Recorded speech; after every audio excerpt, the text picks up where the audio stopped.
I never thought much about working the night shift at Megamart until that Tuesday in October. The pay was decent, and I actually preferred the quiet hours when the store belonged to just me and the occasional insomniac wandering the aisles.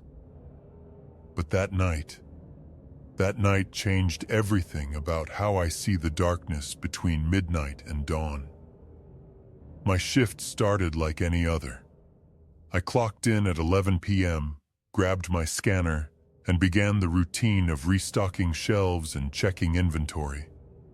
The store manager, Janet, had left me a note about some complaints from day shift workers.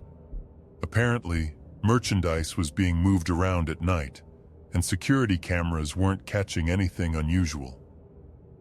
Around 1 a.m., I started noticing small things that felt off.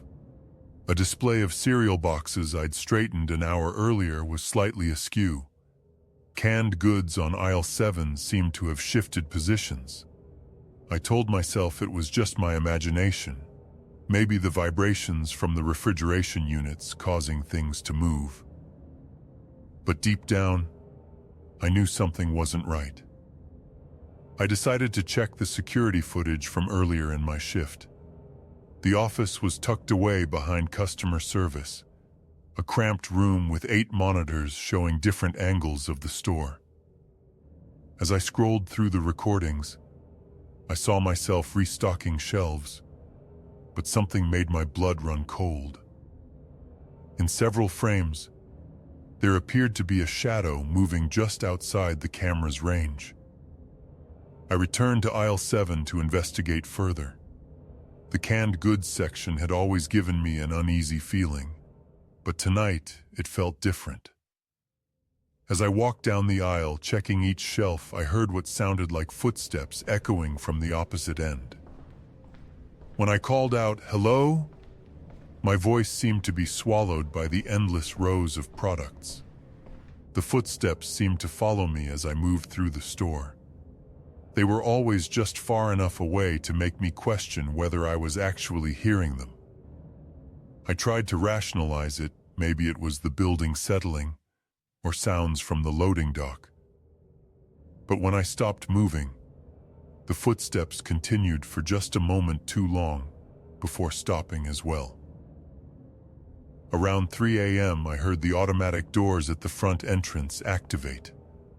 The familiar whoosh of air and mechanical grinding echoed through the empty store. I grabbed my flashlight and headed toward the entrance, expecting to find a late-night customer or maybe a delivery driver. But when I reached the front of the store, no one was there. I stepped outside to check the parking lot. The October air was crisp, and my breath formed small clouds in the darkness. 3 cars sat scattered across the lot, probably employees from other 24-hour businesses nearby. But as I stood there, I had the overwhelming sensation that someone was watching me from the shadows between the streetlights. The feeling was so intense I quickly retreated back inside. Back inside, I tried to focus on my work, but the feeling of being watched never left. I was restocking apples in the produce section when I heard a sound that made my heart stop, the unmistakable squeak of a shopping cart wheel. Slowly, deliberately, it rolled across the store. I grabbed my radio to call security, but remembered I was the only person supposed to be in the building. I followed the sound of the cart, my footsteps echoing through the empty aisles. It led me to the frozen food section, where I found a shopping cart sitting perfectly still in the middle of aisle 12. But here's what made my skin crawl. The cart contained items: bread, milk, eggs, and other basics, as if someone had been shopping and simply vanished, leaving their cart behind. I wheeled the cart to customer service and tried to make sense of what was happening. The items in the cart were real, recently selected, and the milk was still cold, the bread fresh. But our point-of-sale system showed no transactions after 10 p.m. the previous evening. Someone had been shopping in the store, selecting items but had never checked out, and our security system had no record of anyone entering. That's when I heard my name being called from the back storage area.